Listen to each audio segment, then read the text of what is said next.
अगर आप इस कहानी का पिछला भाग देखना चाहते हैं तो उसका लिंक मैं आपको डिस्क्रिप्शन बॉक्स में दे दूंगी और साथ में कमेंट बॉक्स में पिन भी कर दूंगी, तो आप वहां से भी जाकर देख सकते हैं। आराध्य अंकुर को घूरते हुए बोला, अगर मीठी को पता चला तुम्हारी हरकत और पूछेगी तो क्या बोलोगे उसे?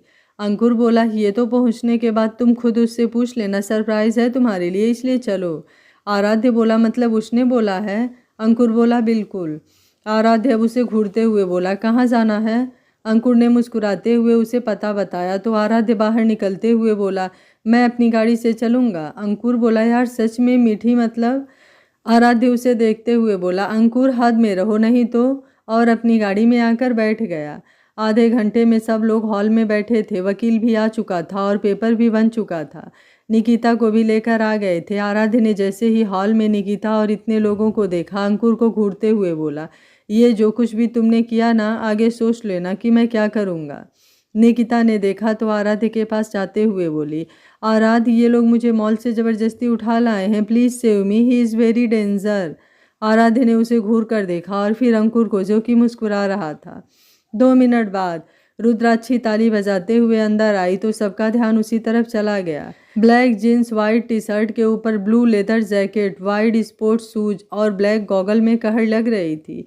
वो सीधे आकर बीच में बैठते हुए बोली, सो क्या लेंगे आप लोग, ठंडा गरम या फिर कुछ और? बोलते बोलते उसका ध्यान आराध्य की तरफ गया, जहां वो नजरें झुकाए बैठा था। रुद्राक्षी बोली, अंकुर कुछ दो यार, मेहमान हैं सब लोग और मेहमान की खातिरदारी तो तुम जानते हो हम सब कैसे करते हैं।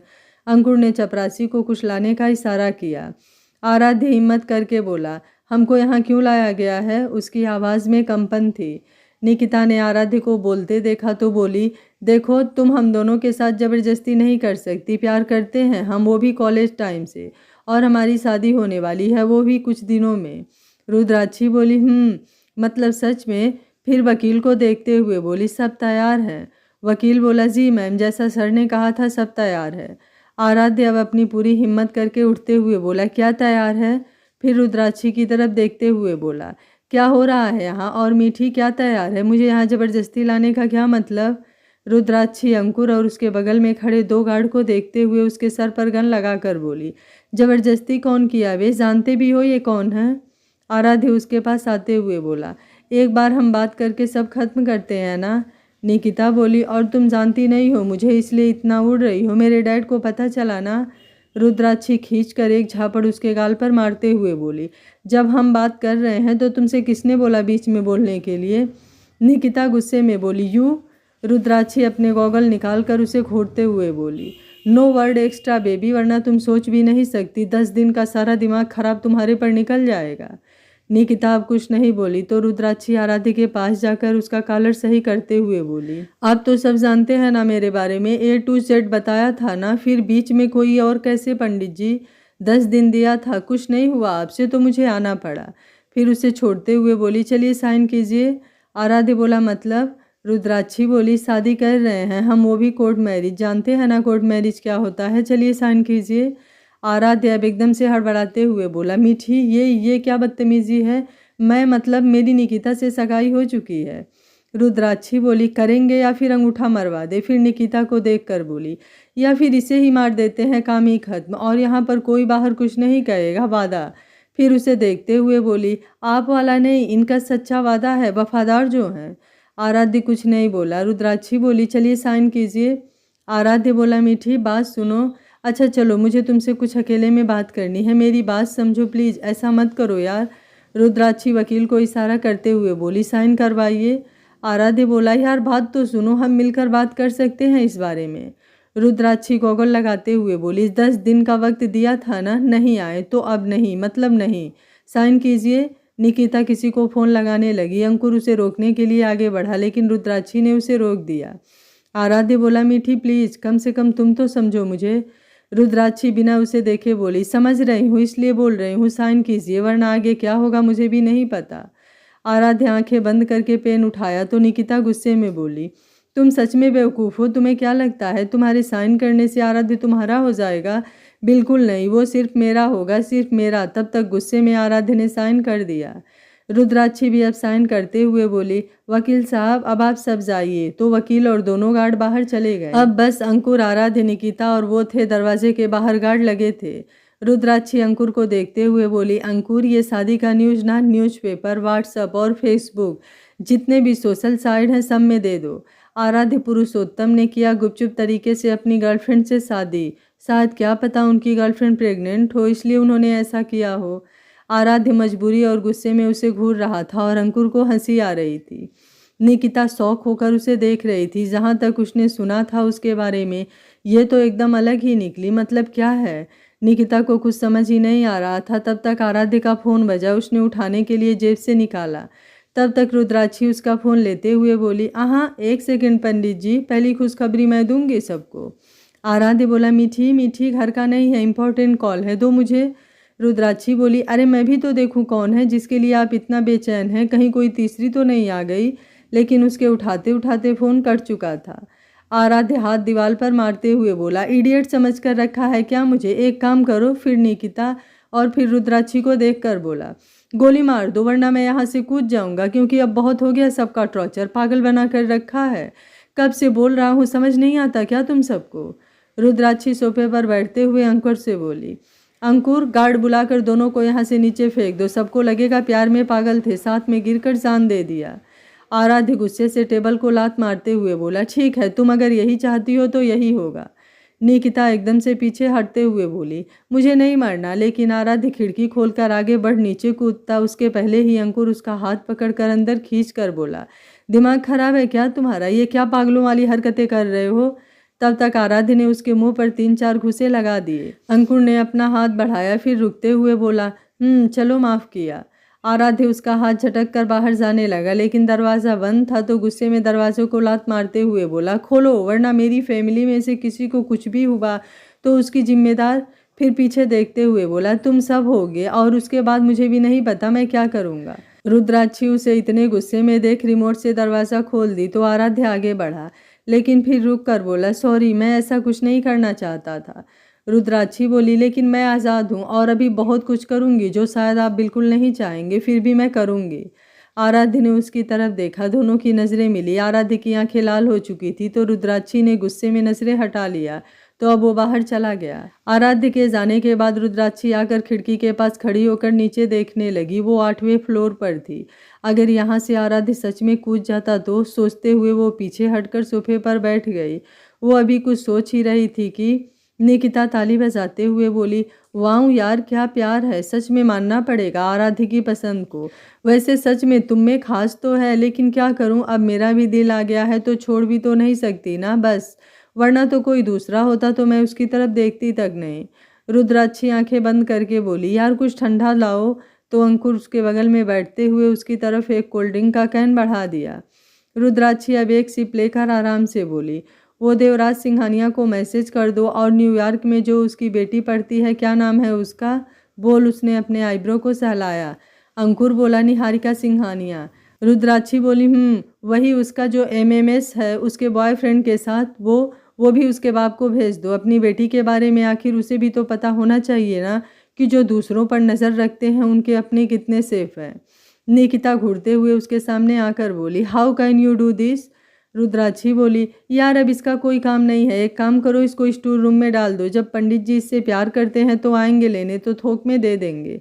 अंकुर ने एक नज़र निकिता को देखा, फिर अपना कोल्ड ड्रिंक पीते हुए बोला, वैसे ये इतनी भी बुरी नहीं है, अगर तुम चाहो तो हम इसका इस्तेमाल कर सकते हैं। रुद्राक्षी बोली, सोचना भी मत। अंकुर बोला, यार एक बार सोच कर तो देखो। रुद्राक्षी बोली, अरे नहीं यार, मुझे कोई सर्वेंट नहीं चाहिए अपने घर में। निकिता गुस्से में दोनों को घूरते हुए बोली, वाट, क्या बोला तुम दोनों ने? मैं नौकर दिखती हूँ तुम दोनों को? अंकुर ने सीटी मारी तो 2 गार्ड अंदर आए और निकिता को खींचकर बाहर लेकर चले गए। रुद्राक्षी के फ़ोन पर कब से फ़ोन आ रहा था जिसे वो लगातार इग्नोर कर रही थी। अंकुर अब उसे देखते हुए बोला, उठा लो।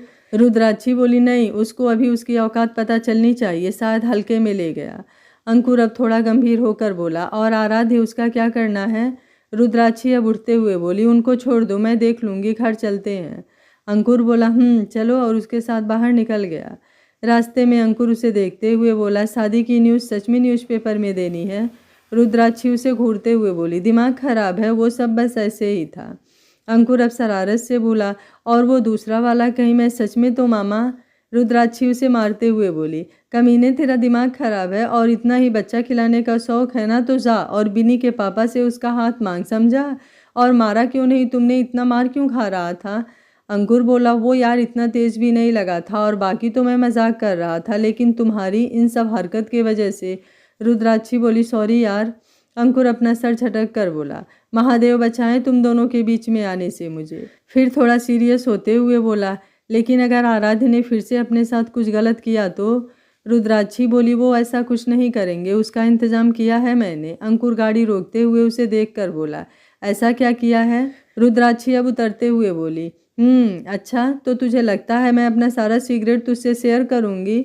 अंकुर उसके पीछे आते हुए बोला, यार बोलना प्लीज़। रुद्राक्षी दरवाज़ा खोली और पीछे देखते हुए बोली, भूल जा। अंकुर दरवाजे पर सामने देखकर रुक गया।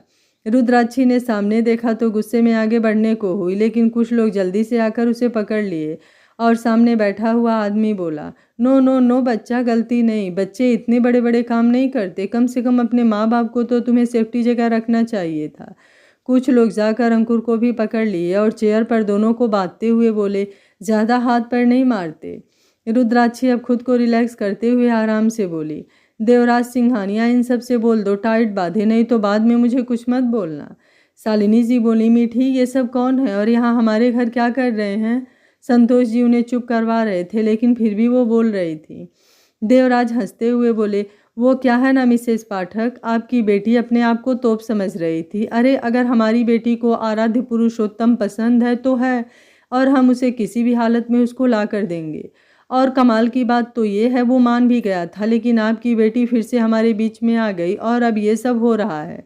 शालिनी जी बोली, मतलब आपकी वजह से आराध्य ने ये सब किया। देवराज सिंघानिया बोले, जी बिल्कुल, लेकिन अब सब खराब हो गया और वो सिर्फ और सिर्फ आपकी बेटी की वजह से। तो अब सजा के लिए तैयार हो जाए। बोल रुद्राक्षी को ऊपर से नीचे तक देखने लगता है। शालिनी जी बोली, माफ़ कर दीजिए, बच्ची है, अब ये ऐसा कुछ नहीं करेगी, हम सब बात करेंगे ना इससे, ये कुछ नहीं करेगी। फिर संतोष जी की तरफ देखते हुए बोली, पाठक जी बोलिए ना आप मीठी से, आप कुछ बोल क्यों नहीं रहे हैं। संतोष जी बोले, शालिनी, हमने उसे डरना नहीं सिखाया है और ना ही सिखाएंगे, और आप जो कर रही हैं ना प्लीज़ मत कीजिए। और फिर देवराज को देखकर बोले, mister Singhania, best of luck.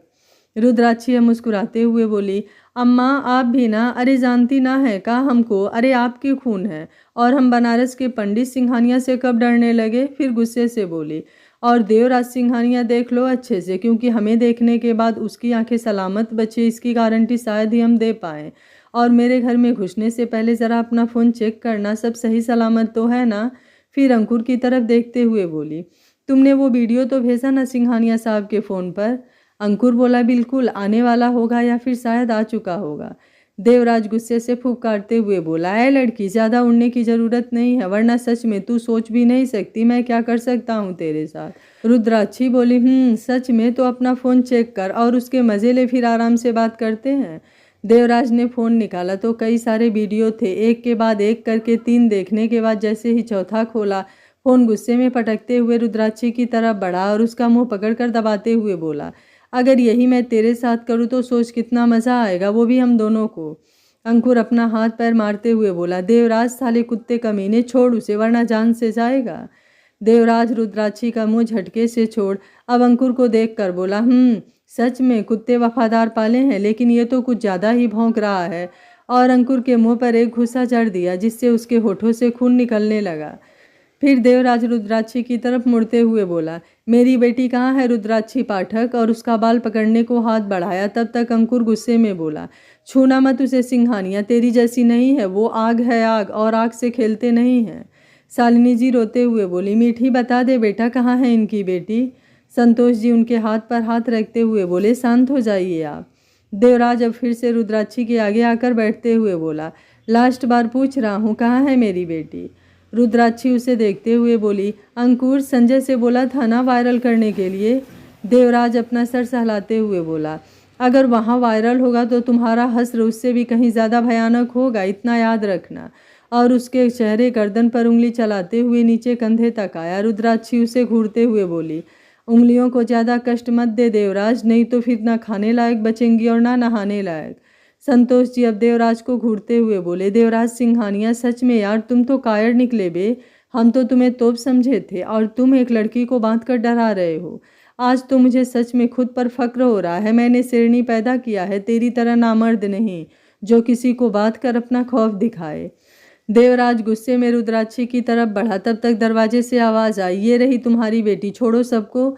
तो सबका ध्यान दरवाजे की तरफ चला गया। सबने दरवाजे की तरफ देखा तो आराध्य खड़ा था निकिता के साथ। उसे देखकर देवराज अब हंसते हुए बोला, वाह दामाद जी, इतनी जल्दी ढूंढ लाए। फिर संतोष जी की तरफ देखते हुए बोला, देख लो पाठक, मेरे दामाद को है ना टक्कर का। आज मुझे भी फक्र हो रहा है अपनी बेटी के पसंद पर। निकिता आकर देवराज के गले लगते हुए बोली, डैड, इन सब ने मुझे स्टोर रूम में बंद किया था। और रुद्राक्षी की तरफ देखते हुए बोली, और इसकी तो। उसके आगे वो बढ़ती, उससे पहले आराध्य आगे आते हुए बोला, तुम्हें मुझसे मतलब है ना, मैं तैयार हूँ, जो करना है मेरे साथ करो और सबको छोड़ दो। देवराज बोले, अरे बिल्कुल दामादी, आपके लिए सबको माफ़ कर दिया और आपकी और निकिता की शादी अब आज ही होगी, और वो भी यहीं पर, इस लड़की के सामने। आखिर इसे भी तो पता चलना चाहिए हमारी औकात इसके सामने क्या है। 2 घंटे बाद हॉल में आराध्य और निकिता शादी के लिए बैठे थे। पंडित जी मंत्र पढ़ रहे थे। देवराज सामने सोफे पर बैठा सब कुछ देख रहा था और रुद्राक्षी आंखें बंद करके महादेव को याद कर रही थी। आधे घंटे बाद देवराज को देखते हुए बोली, वैसे सिंघानिया, एक बात पूछनी थी, तुम्हारी दोनों बेटियां एक जैसी हैं या फिर? देवराज सिंघानिया उसे गुस्से में घूरते हुए बोला, ज़्यादा जबान नहीं चला लड़की कि मैं अपने होश खो दूँ और तेरे साथ कुछ गलत कर बैठूँ। रुद्राक्षी बोली, नहीं नहीं, मैं तो बस पूछ रही थी, क्योंकि एमएमएस मैंने ध्यान से देखा नहीं था ना। अब वो क्या है ना, मुझे देखने में थोड़ी शर्म आ रही थी, तो इसलिए, बाकी मैं कहाँ कुछ बोल रही हूँ। देवराज उठते तब तक आराध्य बीच में बोला, सिंघानिया साहब, गठबंधन कीजिए, फालतू की बातें सुनने में मुझे कोई इंटरेस्ट नहीं है। रुद्राक्षी बोली, अरे बिल्कुल, मैं क्या बोल रही थी, एक पर एक फ्री का ऑफर दे दो, 2 मिलकर एक पति की अच्छी सेवा करेंगे, क्यों पंडित जी? आराध्य उसे घूरते हुए बोला, जल्दी कीजिए, मुझे अपनी वाइफ को लेकर घर जाना है। अंकुर धीरे से बोला, यार मीठी, ये सब क्या हो रहा है, कुछ कर यार, और अभी तक कोई आया क्यों नहीं? रुद्राक्षी बोली, कुछ देर रुक यार, सब कुछ सेट करने में टाइम लगता है, समझा, और हमें मेढक नहीं मारना है, देवराज सिंघानिया को ठोकना है, वो भी अच्छे से। अंकुर बोला, लेकिन मुझसे ये नौटंकी और नहीं देखा जाएगा। और तेरा ये चूजा, ये क्या नौटंकी कर रहा है, मुझे तो कुछ समझ ही नहीं आ रहा है। 4 घंटे से शादी करने बैठा है, अरे करना है तो करे और जाए ना, हमारे घर में क्या कर रहा है। बोलते बोलते रुक गया क्योंकि रुद्राक्षी उसे घूर रही थी। देवराज बोले, अरे भाई पंडित जी, अब जल्दी करो, और भी बहुत काम है हमारे पास। क्यों पाठक जी? बोलकर हंस पड़ा। कुछ देर बाद पंडित जी आराध्य को देखते हुए बोले, अब आप दोनों फेरे के लिए खड़े हो जाइए। आराध्य और निकिता दोनों खड़े हो गए। रुद्राक्षी ने शालिनी जी को देखा जो काफ़ी परेशान थी, तो मूड चेंज करते हुए बोली, अम्मा भूख लगी है, कुछ है क्या खाने को? शालिनी जी गुस्से में उसे घूरते हुए बोली, चुप हो जा मीठी, आज सच में परेशान हो गई मैं तेरी हरकतों से। जब देखो तब अपनी मनमानी करनी होती है, अब देख रही है ना क्या हो रहा है। बोलते बोलते उनकी आंखों में आंसू आ गए। रुद्राक्षी बोली, यार अम्मा, ये अपना घर है और मैं अपने घर में खाना भी नहीं खा सकती क्या? और जो हो रहा है वो होने दो, लेकिन कम से कम मुझे आप खाना तो खिला ही सकते हो ना। सब उसकी बातों से कंफ्यूज्ड थे। आखिर ये लड़की है क्या, इतना सब कुछ हो रहा है और इसे खाने की पड़ी है। 4 फेरे के बाद 5वां लेने के लिए आराध्य आगे आया। तब तक दरवाजे से, छत से लगभग 50 लोगों ने एंट्री लिया और ये सब इतना अचानक हुआ कि देवराज और उसके गार्ड को कुछ समझ ही नहीं आया और 5 मिनट में सब कुछ चेंज हो चुका था। रुद्राक्षी अब सोफे पर बैठते हुए थोड़ा तेज बोली, ओ पंडित जी, बंद कीजिए गठबंधन और ये फेरे, नहीं तो वो हाल करेंगे ना कि फिर किसी बंधन में बंधने लायक नहीं बचेगा कोई। और एक गोली सामने एक गार्ड के पैर में मारी तो वो नीचे बैठ गया। अब तो दूसरे को मारते हुए गन अंकुर की तरफ फेंक कर बोली, जरा इन्हें भी बता दो, हम पंडित इतने भी शाकाहारी नहीं होते। फेरे तो सबके आते ही रुक चुके थे और आराध्य सब कुछ देखते हुए अब अपने गले से जयमाल और बाकी चीज़ें फेंक कर बोला, पंडित जी आप जाइए, यहाँ अब कोई शादी नहीं होगी। तो पंडित जी सर हाँ में हिलाकर बाहर चले गए। देवराज को रुद्राक्षी के गार्ड ने पकड़कर नीचे बैठाया था। शालिनी जी अब रुद्राक्षी के पास आते हुए उसके गाल पर हाथ रखकर बोली, मीठी, इसका वो हाल करना कि इसे आदमी पैदा होने पर अफसोस हो। रुद्राक्षी जल्दी से उनके गले लगते हुए बोली, ये हुई ना मीठी की अम्मा वाली बात, लव यू सो मच। और फिर शालिनी और संतोष जी को कुछ लोग बाहर लेकर चले गए। आराध्य शांति से खड़ा था। निकिता की अब हालत खराब हो चुकी थी। उसे कुछ समझ नहीं आ रहा था कि कहाँ उसने तो अपने डैड को ही सबसे ज़्यादा पावरफुल समझा था और यहाँ एक लड़की जो कि उससे भी छोटी उम्र की है, उसके पापा, और यहाँ सबको नीचे बैठाए हुए हैं, तो अब उसका क्या हाल करेगी। यही सब सोच सोच कर उसकी हालत खराब हो रही थी। रुद्राक्षी ने आराध्य को बैठने का इशारा किया तो उसने नज़रें फेर लिया। अंकुर बोला, मीठी छोड़ यार, अपना काम कर, मुझे अब सच में भूख लग रही है। रुद्राक्षी अभी भी आराध्य को ही देखे जा रही थी, फिर सामने पड़ा हुआ गन उठाकर देवराज के कंधे पर पैरों में 3-4 गोली मारते हुए बोली, इसको जिंदा रखना, लेकिन दवा करवाने की ज़रूरत नहीं है। मैं इसको मरते हुए तड़पते हुए देखना चाहती हूँ और किसी बात की खबर पुलिस तक नहीं जानी चाहिए। देवराज बोला, ये तुमने सही नहीं किया लड़की, इसका अंजाम तुम्हें नहीं पता। जिसके लिए ये सब कर रही हो, ज़रा एक बार उससे भी तो पूछा होता कि वो क्या चाहता है। कहीं तुम्हारे साथ खेल तो नहीं रहा था। और फिर बाद में वो कुछ और बोलता, तब तक 4-5 घुसे उसके मुंह पर पड़ चुके थे। लेकिन फिर जल्दी से गार्ड ने आकर आराध्य को पकड़ लिया। अंकुर आराध्य का कंधा ठोकते हुए बोला, वाह भाई, क्या सॉलिड मारा है। वैसे मारने का मन तो मेरा भी है, लेकिन अब और सह नहीं पाएगा, इसलिए जाने दो, मैं नहीं मारूंगा। रुद्राक्षी अब थोड़ा झुकते हुए बोली, देखा सिंघानिया, या कुछ और दिखाऊं? और पता है तुझे एक बात तो मैं बताना ही भूल गई। फिर आराध्य को देखकर बोली, पंडित जी से पूछना, मतलब उन्हें खुद से अलग करना और उनकी आंखें ना पढ़ सकूं, ऐसी बेगैरत मोहब्बत नहीं किया है मैंने। फिर सिंघानिया को देखते हुए बोली, जितना वो खुद पर अधिकार नहीं रखते ना, उससे कहीं ज़्यादा अधिकार रखती हूँ मैं, समझा। बोल उसकी आंखों पर चेहरे पर गन से पीछे से मारते हुए बोली, आज के बाद ये आंखें मुझे देखे मुझे मंजूर नहीं, इसलिए इसके साथ क्या करना है। फिर सबकी तरफ देखते हुए बोली, ये मैं तुम सब पर छोड़ती हूँ, और उठकर जाने लगी। तो गार्ड ने पीछे से पूछा, मैम इस लड़की का क्या करना है। रुद्राक्षी रुकते हुए बोली, एक काम करो, इनकी शादी करवा दो, या बोल दो ये खुद से कर लें और अपनी वाइफ को अपने घर लेकर जाएं, लेकिन मेरे घर में नहीं, और सुबह तक घर इतना साफ होना चाहिए जैसे कभी कुछ हुआ ही ना हो, बोलकर बाहर जाने लगी। अंकुर उसके पीछे जाते हुए एक चाबी गार्ड की तरफ फेंकते हुए बोला, रूम नंबर 11099। तो एक गार्ड सामने आते हुए बोला, जी सर। निकिता आराध्य के पास आते हुए बोली, तो क्या तुम मुझसे अब शादी नहीं करोगे। आराध्य उसे धक्का मारते हुए बोला, जस्ट गो टू हेल, मेरी लाइफ हेल कर दिया तुमने, आई जस्ट हेट यू, और कभी अपनी ये सड़ी हुई शक्ल मत दिखाना। और बाहर भागा, लेकिन तब तक रुद्राक्षी जा चुकी थी। तो अब अपनी गाड़ी के पास गया, लेकिन उसकी गाड़ी इस समय पंचर थी। तो थोड़े गुस्से से हाथ गाड़ी पर मारते हुए बोला, मीठी, क्योंकि उसकी गाड़ी को गोली मारकर पंचर किया गया था और ये काम कौन कर सकता था, ये बात वो अच्छे से जानता था। कुछ देर बाद ऑटो से घर पहुंचा तो सब लोग परेशान से हाल में बैठे थे। आराध्य सबके पास आते हुए बोला, माँ पापा। सब उसकी आवाज़ सुनकर उठ गए और रितिका भागकर उसके गले लगते हुए बोली, thank you thank you thank you भाई, मैं सच में बहुत ज़्यादा डर गई थी, वो सब जैसे मुझे देख रहे थे। I don't like that, thank you. आराध्य उसका सर सहलाते हुए बोला, कुछ नहीं हुआ है, भूल जाओ सब कुछ, अब सब ठीक है, और अब कहीं नहीं जाओगी, तुम यहीं रहोगी सबके पास और सबके साथ। रितिका उससे दूर होकर बोली, लेकिन वो कौन है जिसने मुझे बचाया। और आराध्य बोला, कोई नहीं, ऐसे ही थी, जाओ आराम करो, और उसे छोड़कर अपने रूम में जाने लगा। तो बलदेव जी पीछे से बोले, तुमने बताया क्यों नहीं कि देवराज सिंघानिया तुम्हें रितिका की वजह से ब्लैकमेल कर रहा था, सब कुछ अपने ऊपर लेने की क्या ज़रूरत थी। आराध्य बिना कुछ बोले जाने लगा। तो अविरल बोला, आराध्य, रितिका सिर्फ तुम्हारी बहन नहीं, हम सब की जान है, इसलिए लोगों के नज़रों से दूर रखा था, लेकिन अगर उसे कुछ हो जाता तो जानते भी हो उसकी एक खरोच भी कितना मायने रखती है हम सब के लिए। और यहाँ तो आराध्य बोला, भाई इसलिए नहीं बताया, सब परेशान हो जाएंगे, और उसने जो शर्त रखी थी वो मेरे लिए थी, तो फिर किसी से कुछ भी बताकर या ना बताकर क्या कर लेता।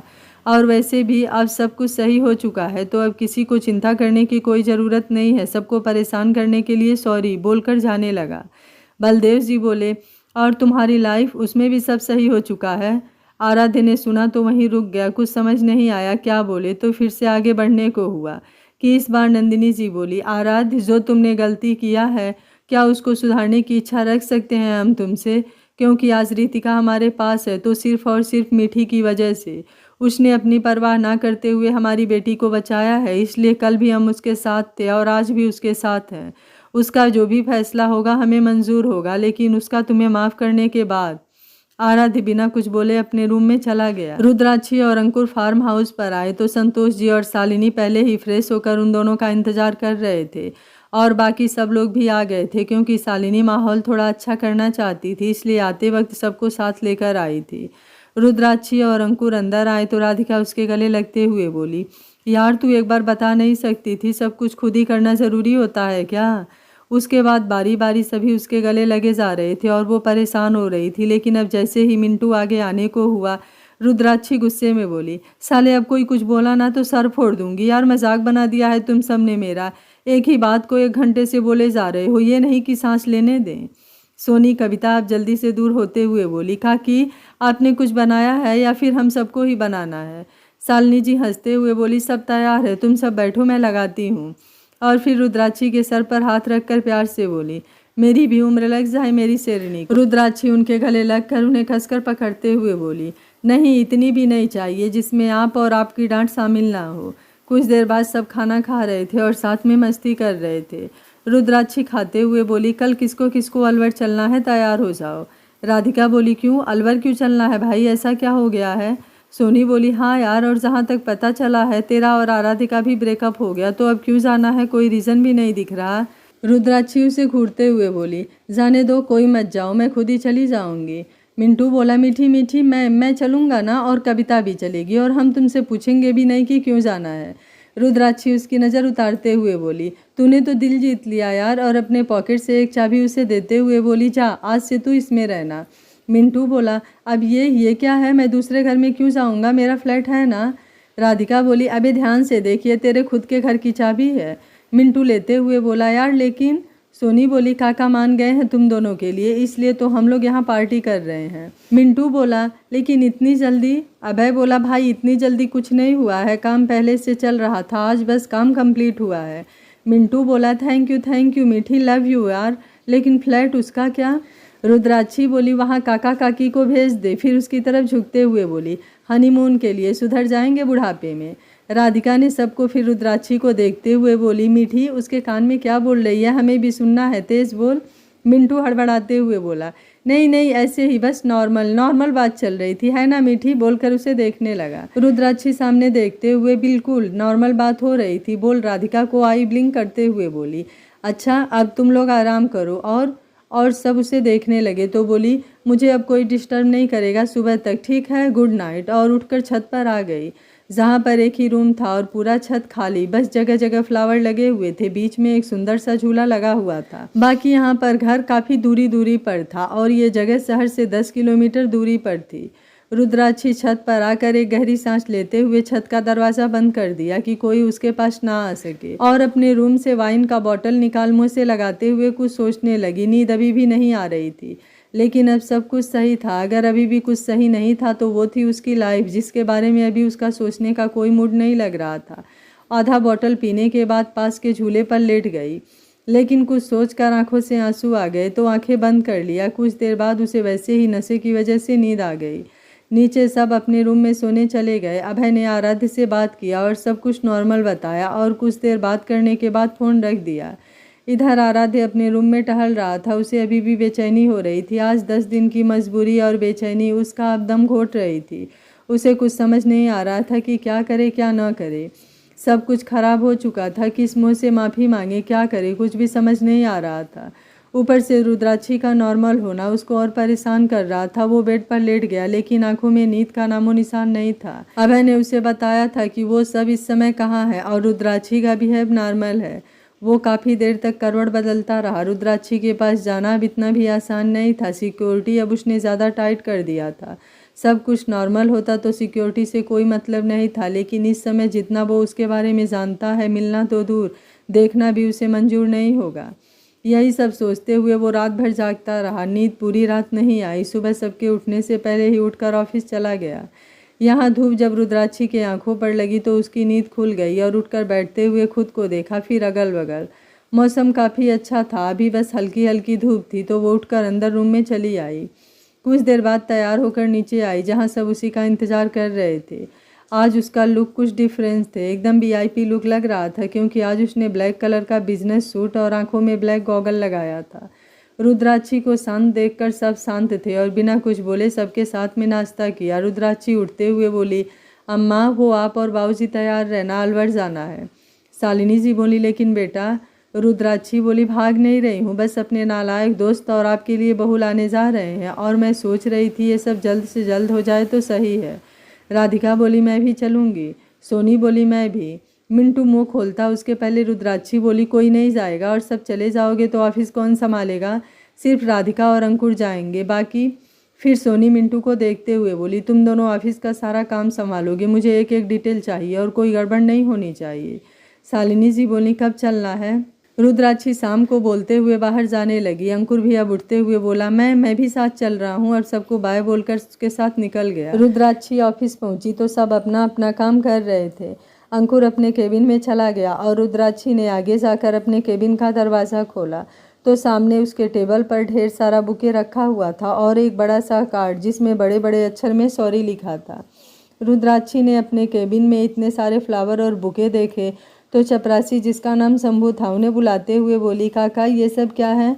शंभू बोले बिटिया वो कोई साहब बाहर आए थे, आपके दोस्त बता रहे थे और आपको सरप्राइज़ देना है ऐसा बोले तो हमने वैसे सारे फूल मैंने खुद चेक किए हैं, सब सही है, कोई केमिकल नहीं है इनमें, बोल उसे देखने लगे। रुद्राक्षी बोली एक काम कीजिए 2 मिनट के अंदर इन सारे फूलों को सामने वाले स्कूल के बच्चों और टीचर में बांट दीजिए, बोल दीजिएगा हमारी कंपनी के तरफ से उनको अप्रिसिएट करने के लिए छोटा सा गिफ्ट है, और पैसे देते हुए बोली और साथ में चॉकलेट भी दे दीजिएगा सारे बच्चों को। शंभू काका बोले ठीक है, बोलकर सारा फूल और चॉकलेट ले जाकर सामने स्कूल के टीचर और बच्चों में बांट दिए। आराध्य अपने केबिन में बैठा सोच रहा था क्या करे, किससे बात करे, कुछ समझ क्यों नहीं आ रहा है कि उसके फ़ोन में वीडियो आया, सारे फूल और चॉकलेट शंभू बच्चों और टीचर को दे रहे थे। आराध्य टेबल पर हाथ मारते हुए बोला पता था मुझे यही होगा, फिर भी इतनी इज्जत किया है, अभी गुस्सा बाहर नहीं आया। आराध्य बेटा तू सोच भी नहीं सकता तेरे साथ क्या होगा। दोपहर में शंभू रुद्राक्षी के केबिन में चाय रखते हुए बोले बेटा वो कोई आए हैं, आपसे मिलना चाहते हैं। रुद्राक्षी लैपटॉप में देखते हुए बोली कौन है, नाम बताया? शंभू बोले नहीं, बस आपसे मिलने को बोल रहे हैं। रुद्राक्षी बोली छोड़िए जाने दीजिए, ऐसे लोग दिन भर आते रहते हैं। शंभू बोले शायद सुबह वाले लग रहे हैं। रुद्राक्षी ने उन्हें देखा तो वो जाने लगे। रुद्राक्षी बोली आप श्योर हैं? शंभू अब रुकते हुए बोले शायद चेहरा तो वैसा ही लग रहा है। रुद्राक्षी अब फिर से लैपटॉप में देखते हुए बोली धक्के मारकर भगा दीजिए अगर वो हैं तो, और अगर ना हैं और वापस आएँ तो भी। शंभू सर हिलाकर बाहर चले गए। कुछ देर बाद अंकुर उसके केबिन में आते हुए बोला मीठी यार भूख नहीं लगी है क्या, चल ना उठ कुछ खाते हैं, या बोल तो यहीं मंगा लूँ। रुद्राक्षी बिना देखे बोली यहीं मंगा लो, मुझे अभी कहीं नहीं जाना। अंकुर बोला तेरे केबिन में इतनी अच्छी खुशबू कहाँ से आ रही है? रुद्राक्षी काम करते हुए बोली कुछ ज़्यादा ही नहीं महक रहा है तुझे? सोनी और मिंटू टिफ़िन लेकर आते हुए बोले मीठी खाना नहीं खाना है क्या, चल खा ले, तू तो आ गई, तेरा टिफ़िन भी हमें ही लाना पड़ा। रुद्राक्षी बोली खोलो बस आ रही हूँ। कुछ देर बाद उसका केबिन नॉक हुआ तो अंकुर जाकर दरवाज़ा खोला। शंभू उसे एक पार्सल देते हुए बोले बिटिया के नाम पर आया है, बोलकर चले गए। अंकुर उसे लेकर आते हुए बोला मीठी इसमें क्या है यार, वो भी तेरे नाम पर, कौन भेज सकता है? रुद्राक्षी बिना उसे देखे बोली तेरे पास है देख ले खोलकर, मुझसे क्यों पूछ रहा है? सोनी बोली मीठी आना यार, कितना टाइम लगाएगी? तो रुद्राक्षी हाथ मुँह धोकर उसके पास आकर बैठ गई। सोनी एक प्लेट उसे देते हुए बोली ले। रुद्राक्षी प्लेट लेकर बोली सुबह नाश्ते में तो नहीं था आलू की पूड़ी? सोनी बोली तेरे आने के बाद बनाया था तेरे लिए। रुद्राक्षी ने जल्दी से एक बाइट खा लिया और सबकी तरफ देखा तो सब उसे ही देख रहे थे। रुद्राक्षी बोली यार तुम लोग अपना खाओ ना, मेरा क्यों घूर रहे हो, मैं नहीं देने वाली किसी को। अंकुर डब्बा उसकी तरफ बढ़ाते हुए बोला तेरे लिए आया है तो तू ही इसे खोल, हमें देखना है आखिर इसमें है क्या। रुद्राक्षी बोली तू ही खोल दे। अंकुर डब्बा उसे देते हुए बोला नहीं तू खोल, क्या पता कुछ पर्सनल हो।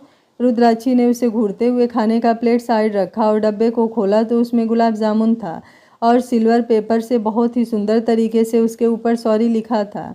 रुद्राक्षी उसे साइड करते हुए बोली मेरा नहीं है, शायद गलत जगह आ गया, डस्टबिन में डाल दो। और उसे नीचे रखती उसके पहले ही अंकुर उसके हाथ से डब्बा लेकर देखते हुए बोला वाह यार, वैसे ये नया आशिक कौन हो सकता है तेरा जिसने ये भेजा है? सोनी उससे डब्बा लेते हुए बोली कितना सुंदर लग रहा है, देखने के बाद तो खाने का मेरा मन बिल्कुल भी नहीं कर रहा है, मैं तो सोच रही हूँ ले जाकर फ्रीज में रख दूँगी। रुद्राक्षी ने एक नज़र सबको देखा, फिर सोनी के हाथ से डब्बा लेकर डस्टबिन में डालकर बैठते हुए बोली अब आराम से खाओ और निकलो यहाँ से, क्योंकि शाम को निकलना भी है। तो सब ने एक नज़र उसे देखा, फिर मुँह बनाकर अपना अपना खाने लगे। कुछ देर में खाना खाकर रुद्राक्षी बाहर चली गई। सोनी मिंटू और अंकुर को देखते हुए बोली यह सब और कब तक चलेगा दोनों के बीच? अंकुर बोला जब तक मीठी चाहे तब तक, और जहाँ तक मुझे और सबको लगता है सब कुछ इतना आसान तो नहीं, कोई छोटा झगड़ा नहीं हुआ है, इसलिए उसे टाइम तो देना पड़ेगा। सोनी बोली ठीक है बोलकर बाहर चली गई और उसके बाद मिंटू और अंकुर भी बाहर चले गए। शाम होने से पहले ही आज मौसम बदल रहा था और ठंडी ठंडी हवाओं के साथ हल्की हल्की बारिश भी शुरू हो चुकी थी। रुद्राक्षी टेरिस पर सबसे ऊपर रेलिंग के पास खड़ी थी। उसे ना बारिश का कुछ होश था और ना ही खुद का। उसने इस समय बस आंखें बंद करके सर ऊपर किया था। चेहरा अब भीग चुका था और कपड़े भी गीले हो रहे थे, लेकिन इस समय वो खुद के अंदर चल रहे जंग से शायद लड़ रही थी कि किसी ने उसका हाथ पकड़कर हिलाया तो आंखें खोलकर सामने देखा तो अंकुर गुस्से से उसे घूर रहा था। रुद्राक्षी उसे देखते हुए बोली, तुम कब आए? चलो नीचे चलते हैं, नहीं तो भीग जाएंगे, और आगे बढ़ गई। अंकुर पीछे से बोला, मीठी ये सब क्या है यार? रुद्राक्षी बिना कुछ बोले उसका हाथ खींचते हुए नीचे आ गई और केबिन में आई तो उसकी छींक शुरू हो गई। अंकुर उसके केबिन से अटैच रूम से टॉवेल लेकर उसे देते हुए बोला, चेंज कर, मैं चाय लेकर आता हूँ। रुद्राक्षी बोली, लेकिन अंकुर ने गुस्से में देखा तो रुद्राक्षी अंदर जाते हुए बोली, जा रही हूँ, घूर क्या रहा है, और अंदर रूम में चली गई। कुछ देर बाद रुद्राक्षी बाहर आई तो अंकुर चाय रखते हुए बोला, अपना ख्याल कब रखेगी यार? रुद्राक्षी चाय पीते हुए बोली, तू है ना मेरा ख्याल रखने के लिए, और नहीं रख सकता तो बता दे, सीख लूँगी, समझा? अंकुर बोला, अच्छा ठीक है, चल अब चाय पी, ज़्यादा बकवास मत कर। रुद्राक्षी चीखते हुए बोली, थैंक यू। अंकुर सर झटक कर बोला, कुछ नहीं हो सकता तुम्हारा, और फिर खुद से बोला, जब तक दोनों का पैचअप नहीं होगा तब तक इसका यही हाल रहने वाला है, और दिखाएगी कि कोई फ़र्क नहीं पड़ रहा है। 10 दिन में सबकी बैंड बजा कर रखा हुआ है। शाम को सब अलवर के लिए निकलने लगते हैं। राधिका अभय को लेकर जाना चाहती थी, लेकिन दोनों ने कुछ प्लान बनाए और राधिका रुद्राक्षी और सबके साथ चली गई। रात तक सब लोग अलवर पहुंच चुके थे। हवेली की साफ सफाई पहले ही हो चुकी थी कि रुद्राक्षी और किसी को कोई प्रॉब्लम ना हो। रात का खाना सबने मिलकर खाया और थके होने की वजह से अपने अपने रूम में आराम करने चले गए। अंकुर अपने रूम में बिनी से बात कर रहा था और रुद्राक्षी अपने रूम में इधर से उधर चक्कर काट रही थी। कुछ देर बाद उसके फ़ोन पर एक मैसेज आया। उठाकर देखा तो चेहरे पर एक स्माइल आ गई और फ़ोन रखते हुए बोली, अब सुकून आया थोड़ा सा। आराध्य ऑफिस से घर आया तो सब डाइनिंग पर उसी का इंतजार कर रहे थे। नंदिनी जी बोली, आराध्य आकर खाना खाओ। आराध्य बोला, माँ भूख नहीं है, जब लगेगी तो खा लूँगा। बलदेव जी बोले, तुमसे कोई पूछ नहीं रहा है, चुपचाप आकर खाना खाओ, नहीं तो जा सकते हो घर छोड़कर। आराध्य ने उनकी तरफ देखा, फिर अपने रूम में चला गया और कुछ देर में आकर चुपचाप डाइनिंग टेबल पर बैठ गया। नंदिनी उसके प्लेट में खाना रखने लगी तो आराध्य खाना खाते हुए बोला, वो मुझे कल कुछ काम से अलवर जाना है। सब उसी की तरफ देखने लगे। बलदेव जी बोले, अब कौन सा कांड करने जाना है तुम्हें, ज़रा हमें भी तो बता दो। आराध्य बोला, वो बिनी की शादी की डेट फिक्स होने वाली है तो उसी ने बुलाया है। बलदेव जी बोले, तुम नहीं जा सकते वहाँ। नंदिनी जी उन्हें रोक रही थी, लेकिन वो गुस्से में बोले, जहाँ पाठक जी का परिवार रहेगा तुम वहाँ बिल्कुल भी नहीं जाओगे, इतना समझ लो। आराध्य उन्हें देखते हुए बोला, पापा आप? बलदेव जी बीच में ही उसे रोकते हुए बोला, बिल्कुल नहीं आराध्य, अभी तक तुमने सिर्फ अपनी मनमानी किया है और मैं कुछ नहीं बोला, लेकिन अब और नहीं, हर कोई खिलौना नहीं है कि तुम अपने हिसाब से खोलो, इसलिए नहीं मतलब नहीं, और उठकर जाने लगे। आराध्य उनका हाथ पकड़कर रोकते हुए बोला, प्लीज़ पापा, कम से कम आप तो मेरी प्रॉब्लम समझो। अगर रितिका को कुछ हो जाता तो मैं कभी भी अपनी नॉर्मल लाइफ नहीं जी पाता। हमेशा मेरा दिल दिमाग में एक ही बात रहती, मैं अपनी बहन को नहीं बचा पाया तो किसी और को कैसे बचा पाऊंगा। इसलिए मैं डर गया था, और जब उन लोगों ने बताया कि मीठी का एक्सीडेंट भी उन्होंने ही करवाया है तो मुझे कुछ समझ ही नहीं आया मैं क्या करूं। उस बार कैसे कैसे डॉक्टर ने उसे बचाया था, लेकिन दोबारा किसी को भी खोने की हिम्मत नहीं थी मुझ में। इसलिए आप सबको या किसी को कुछ भी नहीं बताया, क्योंकि सबको खतरे में नहीं डालना चाहता था। मीठी का पता था इसलिए शांत था, और एक बार भी उसके सामने नहीं गया क्योंकि वो आंखें पढ़ लेती है मेरा, लेकिन फिर भी उसने सब जान लिया। देवराज ने जब उसको छुआ था तो मन किया था साले की जान ले लूँ, लेकिन जानता था मीठी उसे नहीं छोड़ेगी, और फिर सिचुएशन के हिसाब से शांत रहना पड़ा। और अब वो भी नाराज़ है और आप सब लोग भी। मुझे समझ में नहीं आ रहा है मैं क्या करूं, कैसे सब कुछ ठीक करूं, क्योंकि सब कुछ एकदम से उलझ गया है। बोलते बोलते उसका गला भर आया। आंसू बलदेव जी के हाथ पर गिरे तो वो पलटकर उसे देखने लगे। बाकी सब लोग भी सुन और समझ रहे थे उसकी सिचुएशन। उसकी जगह कोई भी होता तो शायद यही करता जो शायद उसने किया। रुद्राक्षी तो उसके पास थी, लेकिन रितिका वो तो दूर थी, और किसी का क्या भरोसा कब क्या करे। अवंतिका ने फ़ोन शालिनी जी को लगाया था, जिसमें उन्होंने और संतोष जी ने भी सारी बातें सुनी और फिर एक दूसरे को देखकर फ़ोन रख दिया। बलदेव जी उसके कंधे को पकड़ते हुए बोले, सॉरी बेटा, हमें तुम्हारी सिचुएशन समझनी चाहिए थी। नंदिनी जी उसके गाल पर प्यार से हाथ रखते हुए बोली, लेकिन तुम्हें प्रॉमिस करना होगा, आज के बाद चाहे जैसी भी सिचुएशन हो तुम ऐसा कोई डिफ़िकल्ट फैसला नहीं लोगे। रितिका उसके गले लगते हुए बोली, सॉरी भाई, ये सब मेरी वजह से हुआ। भाई I am really sorry, please माफ़ कर दो मुझे। बारी बारी सबने उससे सॉरी बोला और फिर बलदेव जी उसे अपने हाथ से खिलाते हुए बोले, कल हम सब अलवर जाएंगे, अपना घर भी देख आएंगे और सबसे मिलना भी हो जाएगा। वैसे भी जब से यहाँ शिफ्ट हुए हैं वहाँ जाना ही नहीं हुआ। अभिरल बोला, ठीक है पापा, मैं टिकट निकलवा देता हूँ, सुबह ही निकलते हैं। नहीं तो आराध्य का मिशन कंप्लीट कैसे होगा, और मुझे जहाँ तक लग रहा है इस बार इसे सबके हेल्प की ज़रूरत पड़ने वाली है।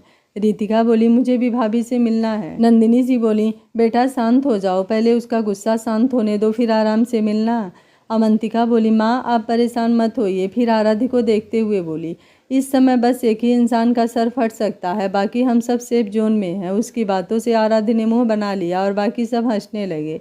रितिका बोली, भाभी आप ऐसा क्यों बोल रही हो, भाभी इतनी डेंजर नहीं है। अभिरल बोला, वो तो बेटा मिलना कभी सिचुएशन के हिसाब से तो खुद ही पता चल जाएगा। जो तुम्हारे भाई को ऑफिस से उठवा सकती है वो क्या क्या कर सकती है। रितिका बोली, क्या ऐसा कब हुआ। उसके बाद सब लोग आराध्य को देखने लगे तो आराध्य उठते हुए बोला, मुझे नींद आ रही है, गुड नाइट एवरीवन, और जल्दी से अपने रूम की तरफ चला गया। रितिका बोली, माँ पापा भाई इतना बदल जाएंगे, सच में मैंने तो कभी नहीं सोचा था। बलदेव जी उसके सर पर प्यार से हाथ रख कर बोले, गुड नाइट बेटा, और अब ज़्यादा मत सोचना और सो जाना, ठीक है। बोल उठकर अपने रूम में चले गए। अवंतिका रितिका को देखकर बोली, अभी तुमने देखा कहाँ है रिति अपने भाई को, देखना जब दोनों का पैचअप हो जाएगा। रितिका बोली, सच में, अब तो सच में मुझसे रुका नहीं जा रहा है। भाभी ये सब कब होगा। अवंतिका बोली, अब तो महादेव जाने, क्योंकि रुद्राक्षी के बारे में महादेव ही बता सकते हैं, बाकी किसी को कुछ पता नहीं होता है वो कब क्या करे। रितिका मुँह बनाते हुए बोली, ठीक है, गुड नाइट। नंदिनी बोली, रीति बेटा कोई प्रॉब्लम तो नहीं है ना। रितिका बोली, नहीं माँ, अब मैं चलती हूँ, और अपने रूम में चली गई। आराध्य अपने रूम में आया और फ़ोन लेकर घूरने लगा। सोचा एक बार कॉल करे, लेकिन कुछ सोचकर हिम्मत नहीं हुई और बेड पर लेटते हुए बोला, बस आज का दिन, और कल से तुम मेरे सामने ना सही कुछ पास तो रहोगी।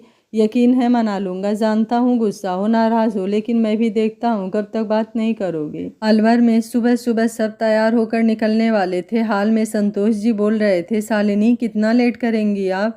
अरे अब तक 10 फ़ोन आ चुके हैं बिन्नी के पापा के। शालिनी जी आते हुए बोली, आप भी ना, और इधर उधर देखते हुए बोली, आपकी लाडली तैयार हुई या फिर अभी भी। रुद्राक्षी बोली, अम्मा आ गए, चलिए। सब अब उसे ही देखने लगे। आज वो कितनी प्यारी लग रही थी, क्योंकि आज उसने ऑफ शोल्डर राजस्थानी फ्रॉक, जिसे उसे उठाकर चलना पड़ रहा था, और मोजरी पहना था जिसमें वो काफ़ी खूबसूरत लग रही थी। सब टकटकी लगाकर उसे ही देखने में बिजी थे। शालिनी उसके पास आकर अपने आंखों से काजल निकाल कर लगाते हुए बोली, किसी की नज़र ना लगे, और फिर उसको देखकर बोली, चलो अब सब ऐसे घूर रहे हो जैसे आंखों से ही खा जाओगे। राधिका जल्दी से उसके गले लग कर बोली, वैसे मीठी सच में यार क्या कमाल लग रही है, आज कोई देखेगा ना तो समझ ले वो तो गया। रुद्राक्षी ने उसे घूरा और फिर सब आगे बढ़ गए। सब लोग 5 गाड़ियों से जा रहे थे, आगे पीछे गार्ड और बीच के 3 गाड़ी में सब लोग थे। 1 घंटे बाद सब बिनी के घर पहुँचे। बिनी का घर भी काफ़ी अच्छा था। उसके पापा गवर्नमेंट ऑफिसर थे, मम्मी हाउसवाइफ, और 2 बच्चे जिसमें बिनी और उसका बड़ा भाई था जिसकी अभी शादी नहीं हुई थी। नाम विनय था और वो दिल्ली में इंजीनियर था। आज सुबह ही घर आया था बिनी के शादी के डेट के लिए। सब लोग बाहर निकले। संतोष जी, शालिनी, राधिका और कुछ नौकर जिनके हाथ में फल और मिठाइयों की थाली थी। विनय, उसके पापा महेश रावल और मम्मी सिम्मी रावल, तीनों लोग दरवाजे पर ही खड़े थे उनके स्वागत के लिए। संतोष जी, शालिनी आगे आए और दोनों लोगों ने हाथ जोड़ लिया। फिर राधिका ने भी हाथ जोड़कर नमस्ते किया। अब अंकुर बाहर निकला। आज उसने ग्रीन कलर का 3 पीस पहना था जिसमें वो भी आज जच रहा था। उसने आकर सबके पैर छुए और विनय से हाथ मिलाया। रुद्राक्षी बोली, यार ये डोर लॉक हो गया है। अंकुर अब जल्दी से विनय को देखकर बोला, 1 मिनट, और उसके पास गया और दरवाज़ा खोलते हुए बोला, इसलिए बोलता हूँ ये फालतू के ड्रेस मत पहना कर, फंस गई ना। रुद्राक्षी गुस्से से घूरते हुए आगे बढ़ी। विनय ने जैसे ही देखा बस देखता ही रह गया कि आखिर ये है कौन, कहीं ये उसका कोई सपना तो नहीं।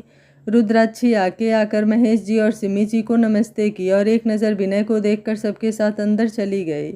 बिना अभी भी वैसे ही खड़ा था। अंकुर हाते हुए बोला, भाई अंदर चलिए, यहाँ क्या कर रहे हैं? बिना अंकुर का कंधा पकड़ते हुए बोला, ये अभी जो गई है वो कौन थी? अंकुर बोला, कौन? किसकी बात कर रहे हो आप? बिना बोला, वही जिसको आप लेने गए थे, वो कौन थी? अंकुर उसे ध्यान से देखते हुए बोला, क्यों? बिना बोला, अच्छा अंदर चलिए, सब वेट कर रहे होंगे। तो अंकुर उसके साथ अंदर चला गया। सबके बीच बातें हो रही थी और बाकी सब बोर हो रहे थे। महेश जी हाथ जोड़कर बोले, पाठक साहब, अगर आपकी इजाज़त हो तो हमने किसी और को भी बुलाया है, वो भी हमारे फैमिली फ्रेंड हैं। संतोष जी बोले, बिल्कुल, हम सबको कोई प्रॉब्लम नहीं है। तभी गाड़ी रुकने की आवाज़ आई। महेश जी बोले, लगता है आ गए। विनय ज़रा लेते आओ सबको। विनय जो रुद्राक्षी को देखने में बिजी था, हड़बड़ाते हुए बोला, जी जी पापा, बस बस ला रहा हूँ, बोलते हुए बाहर चला गया। रुद्राक्षी सिम्मी को देखते हुए बोली, आंटी, क्या हम बिन्नी से मिल सकते हैं? सिम्मी बोली, जी बिल्कुल बेटा, जाओ अपने रूम में होगी। तो रुद्राक्षी राधिका को अपने साथ लेकर ऊपर चली गई। कुछ देर बाद विनय के साथ बलदेव जी, नंदिनी, रितिका और आराध्य अंदर आए। अविरल और अवंतिका नहीं आए थे। बलदेव जी अंदर आए और संतोष जी को देखा तो वो भी उठकर हाथ जोड़ लिए। दोनों लोग आकर गले मिले। शालिनी ने नंदिनी का हाथ पकड़ लिया और उनके गले लगते हुए बोली, बच्चों के झगड़े में हम कुछ नहीं बोलेंगे, हम जैसे पहले थे वैसे ही हैं। नंदिनी मुस्कुरा कर बोली, ये है हमारी छोटी शैतान, 4 साल बाद आई है, लेकिन मुझे नहीं लगता कोई परिवर्तन आया है इसमें। रितिका ने सबको नमस्ते किया। आराध्य ने भी हाथ जोड़ा। फिर बारी बारी सबके पैर छूकर संतोष जी और शालिनी को कान पकड़कर सॉरी बोला। संतोष जी उसे गले लगाकर पीठ ठोकते हुए बोले, माफ़ किया बरखुरदार, लेकिन सब कुछ जानते हैं आप, हमारे हाथ में कुछ भी नहीं है। आराध्य बोला, मैंने हर्ट किया है, कोशिश करूंगा जब तक कि मान ना जाए। शालिनी जी बोली, बैठो। आराध्य अंकुर के पास आकर बोला, सॉरी, माफ़ कर दो यार, मैं मजबूर था, आई एम रियली सॉरी। अंकुर बोला, पहले जिसको हर्ट किया है उससे माफ़ी मांगो, उसके बाद मेरे पास आना। आराध्य बोला, अच्छा ठीक है, गले तो लग जा, वैसे जच रहा है। बोलते हुए उसे ज़बरदस्ती गले लगा लिया। कुछ देर बाद आराध्य बोला, अंकल आप लोग शादी की डेट फिक्स करो, तब तक मैं बिन्नी से मिल लेता हूँ। महेश जी बोले, ठीक है बेटा, जाओ। आराध्य अंकुर को भी साथ लेकर जाने लगा तो विनय बोला, हम सब चलते हैं। फिर रितिका को देखकर बोला, तुम भी चलो। तो चारों ऊपर आ गए। आराध्य अंकुर से, मीठी कहाँ है? अंकुर उसे घूरते हुए बोला, साले आज तुझे याद आई है? आराध्य बोला, अभी चुप कर, वरना एक लगाऊंगा ना, और भूल मत, ये तेरा ससुराल है, मेरा नहीं, समझा? अंकुर उससे दूर होते हुए बोला, ठीक है तो जाओ ढूंढ लो, मुझे क्या। और अपना ये जो हैंडसम सा चेहरा है ना, उसे थोड़ा बचा कर रखना। मैं छोड़ रहा हूँ, लेकिन वो छोड़ेगी इसकी गारंटी नहीं है। फिर विनय से पूछकर विनी के रूम की तरफ चला गया। विनय परेशान सा अपने में ही कन्फ्यूज्ड था, आखिर वो गई कहाँ, और इसी बेख्याली में आकर आराध्य से टकरा गया। आराध्य बोला, भाई आराम से, आपको हुआ क्या है? रितिका हंसने लगी तो आराध्य ने उसे आंख दिखाया तो वो चुप होते हुए बोली, वो ये कब से किसी को ढूंढ रहे हैं और खुद से बातें कर रहे हैं। आराध्य ने विनय की तरफ देखा तो विनय जल्दी से बोला, अरे कुछ नहीं यार, ये रितिका। उसके बोलने से पहले रितिका बोली, रितिका नाम है मेरा। विनय बोला, हाँ हाँ ठीक है, चलो, और उसके साथ आगे बढ़ गया। लेकिन आराध्य अभी भी इधर उधर देखते हुए सोच रहा था, रुद्राक्षी आई है या फिर नहीं। तब तक राधिका की आवाज़ आई, मीठी कहाँ है यार, और उधर क्या कर रही है, वो भी अकेले, इधर आना। आराध्य ने सुना तो जल्दी से राधिका के पास जाकर बोला, मीठी, मीठी कहाँ है, प्लीज़ प्लीज़ प्लीज़ यार बताओ जल्दी। राधिका बोली, आप यहाँ? आराध्य बोला, प्लीज़ ये सब बाद में, पहले बताओ मीठी कहाँ है। राधिका ने उंगली दिखाई जहाँ सामने दीवार की रेलिंग पर रुद्राक्षी बैठी सामने देख रही थी। आराध्य बोला, वो वहाँ क्या कर रही है? बोलते हुए उसके पास जाने को हुआ कि राधिका पीछे से बोली, इस बार भी हर्ट करना है या फिर? आराध्य उसकी बातों पर रुक गया और फिर उसे देखकर बोला, सॉरी तुम्हारी दोस्त को हर्ट करने के लिए, लेकिन उस समय मैं मजबूर था। राधिका बोली, तो क्या आगे मजबूरियां नहीं होंगी? क्या पता उससे भी बड़ी मजबूरी हो, तब आप क्या करेंगे? आप फिर से हर्ट करेंगे या छोड़ देंगे उसे मरने के लिए? आराध्य आंखें बंद करके बोला, ऐसी सिचुएशन अब मैं नहीं आने दूंगा।